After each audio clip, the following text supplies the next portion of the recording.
Gikan ni Pablo nga ulipo ni Kristo Jesus. Ipili sa pagka-apostol o tawag sa Dios aron mong pagsangyaw sa mga sa maayong balita. Dugay nang gisaad sa Dios ang maayong balita diya sa balaang kasulatan.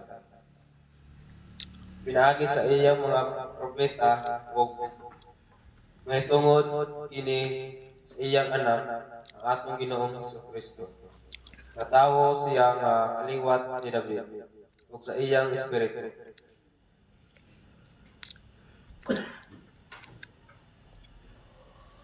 Anong pagkabalaan gipadayag niya? Dayag siya nga anak sa Dios.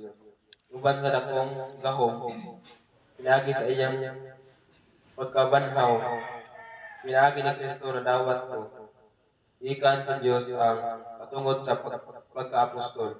Aron tungod og alang sa iyang ngalan, makabig ang tanang katawhan aron matuo sila og utuman. Nakip kamo nga anaa sa Roma nga gitawag sa Dios aron maiya ni Kristo. Busa sulatan ko kamong tanan nga taga-Roma nga gihigugma o gitawag sa Dios aron mahimong iyang katawhan.